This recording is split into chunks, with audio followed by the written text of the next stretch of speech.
Welcome to this week's edition of Taiwan Outlook. I'm your host, Chi-Chen Lo.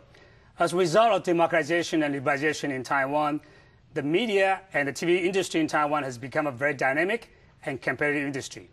For now, there are more than 100 TV channels in Taiwan. So how to survive and thrive in this very competitive environment? In today's program, we are very delighted to invite one senior manager of a very high-quality TV channel to come to our program to share with us her views about the media business and the strategy for competition.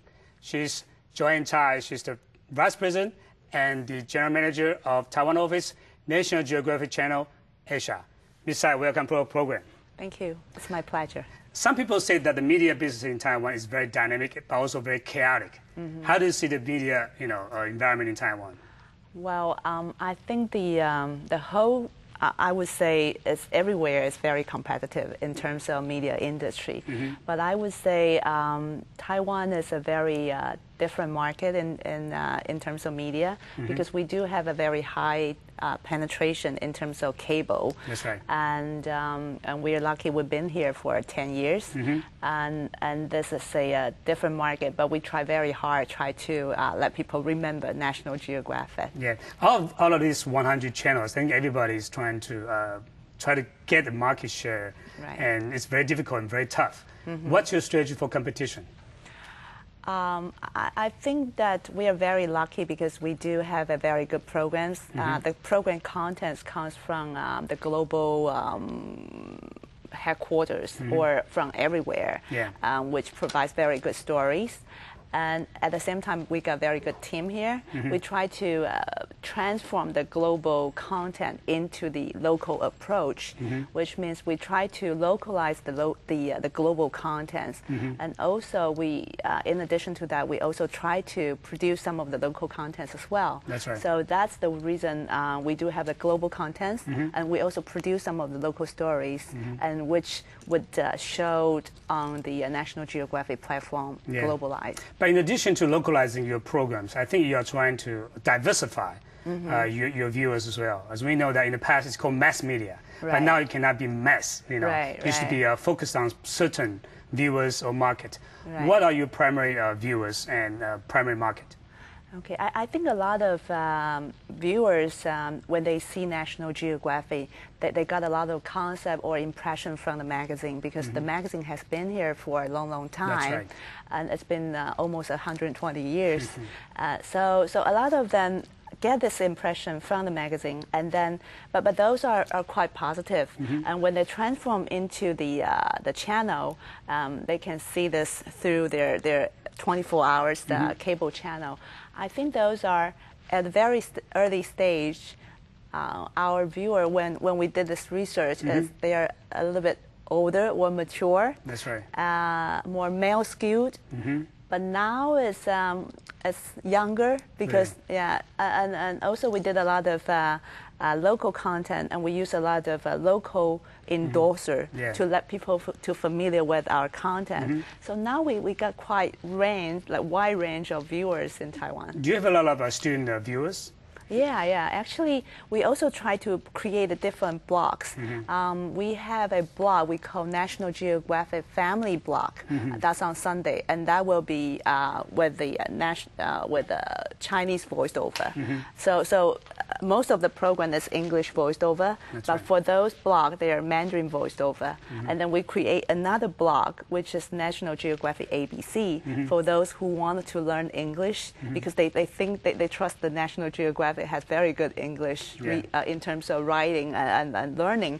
So we put this on the website. They can download the script, mm-hmm. and then when they read, and that's the English encrypt. So that's another way we create a lot of mm-hmm. Viewers from the students. You mentioned earlier that you had to be globalized and also localized. Yeah. But as we know, it's easier said than done. You right. try to balance the two. Right. What's the most difficult part? Globalization or localization? Okay, I think we also try a lot of try and errors, mm-hmm. try to see what the Taiwan viewers want, mm-hmm. because I know a lot of them wanted to see good stories from National Geographic. So yeah. it's kind of from the, bring the world to Taiwan, because mm-hmm. you see our logo is a yellow border, it's a yellow we call yellow border, yeah. right? So a lot of them see this as a window to see the world.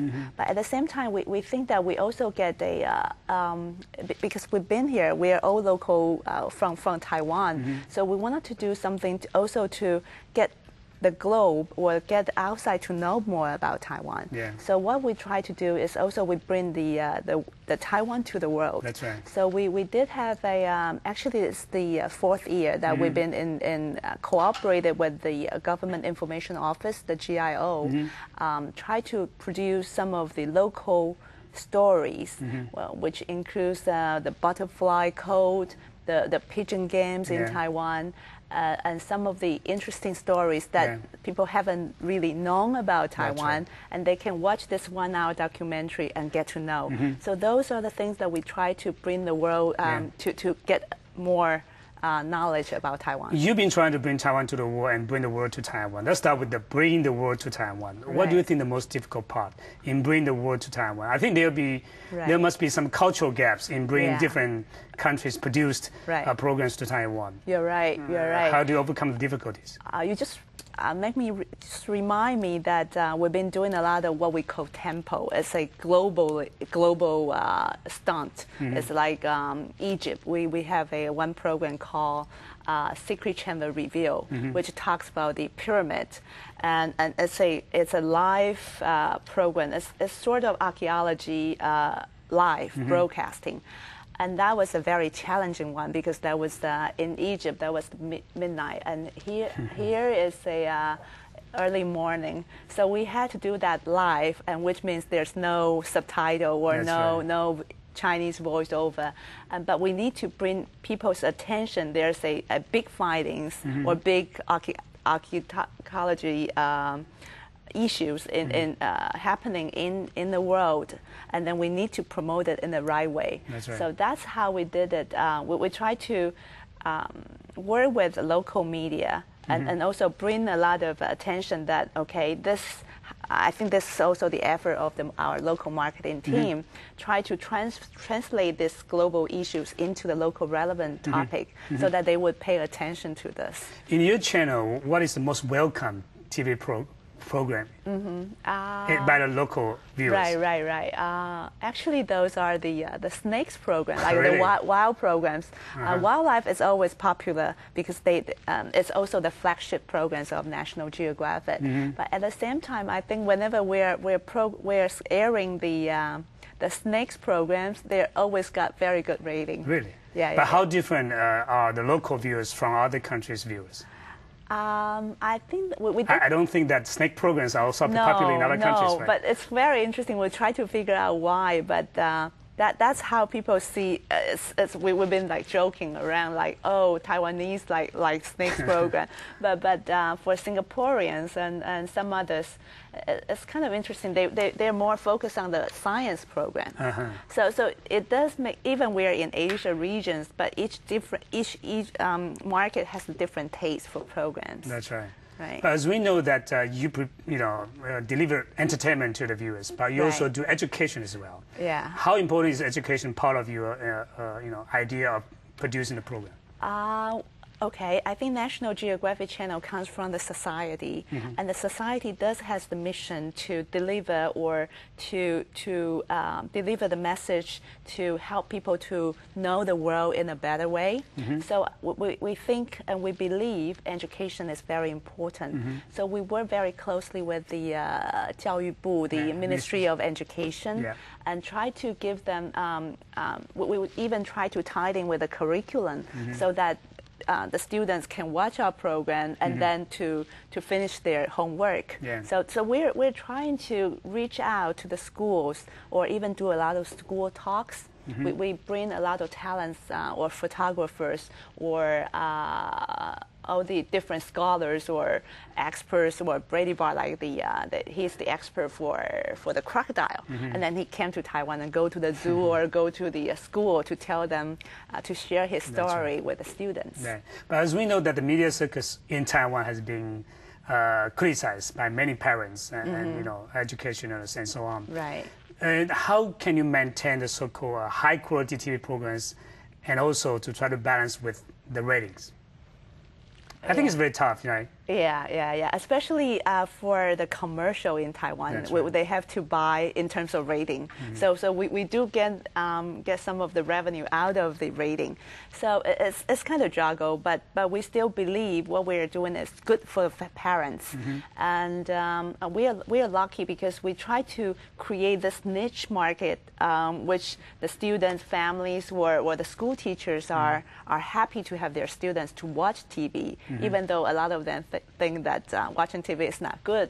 But I think that spend some time on National Geographic is quite nice. So that's how we are trying to. So that's how we're doing. Again, let's talk about the cross-national comparison Right. Between the local market and other countries' markets. Right. As you say, that snakes programs are very popular in Taiwan. But in terms of the quality of the program, I think you must be sharing with other markets your locally produced TV programs. Yeah. What is the most popular program produced by local and popular in other countries? Okay. Recently, we do have two programs, which is Mega City Taipei, which is being shot in HD, high definition, and the other one is National Palace Museum. And we have the unique access to go into the National Palace Museum. And those are quite popular in other countries too, because they haven't seen Taiwan or National Palace Museum being open to the media. Yeah. So that's something I think those programs are welcome. But for the other local produced program, it all depends on the content or the story itself. Like the pigeon games is just very interesting because in many countries they don't really gamble the pigeon by how far they go. And the way to feed the pigeon from the small one to the really can raise in a good bird, and that was a very fascinating story for a lot of foreigners. So those are the programs which has been generated very good ratings in other countries. Apparently, your company has become a very successful TV company. You've been very globalized, but also cover many local stories. How do you manage in terms of process? Right. How do you brainstorm with your headquarters in DC and try to bring the local inputs into their decisions? It does. It's a little bit challenging too, because for Taiwan. A lot of channels in Taiwan, they are not. We're just telling the story to the Taiwan viewers. But for National Geographic, whenever we're producing those programs, it will fit into all the different markets or different regions. So they all see stories, or they all come from the different cultural backgrounds, or they don't really know Taiwan that well. So we have to communicate in a very wise way, I would say, because in one way we have to get a good story, but at the same time we have to convince our headquarters those are very interesting stories and which can be produced in a good way, so that the other market, like the viewers in UK or in Latin America, they also appreciate those stories. So those are the communication we have to make, and then we have to show a lot of evidence how good the story will be. So those are the challenges. So that must be a very time-consuming, very energy-consuming process, right? Yeah, it normally, so before really make a story done in Taiwan or really put into production, we probably need 6 months maybe to do all this communication back and forth. Do you also have inputs on other countries' productions, National Geographic Channel in other regions? They would consult us if those are the stories that would attract the local viewers. For Taiwan, not only snakes program, but also a lot of China-related programs. Like whenever we're talking about Forbidden City, talking about tofu, something that from the different way of tell a story that we are quite familiar, and those are the things that also popular. Is there any formula that you use to tell a story that can be, understood by all the viewers around the world? Or you have to be, diversified, you have to be localized in some way or another? Yeah, we do have a manual. You do? We do have a manual because that's how we control the quality global-wise to make sure all those stories can be seen on National Geographic in a proper way. So we do follow some of the format, but how to get a story told, that's another thing, because each story has different angles. But we always follow a good story, a good character, and then from that, because we have to catch the attention of the viewers. That's right. You can't just do a catalog. Yeah. So that's how we started. And once you catch the attention, they will stay tuned for the rest of the hour. Yeah. Apparently that must be a very useful and very successful manual that you can use to tell the viewers over the world. But when we come back, we will talk about how you've been trying to present Taiwan to the world and how to do this kind of so-called image campaign for Taiwan. Don't go away. Stay with us.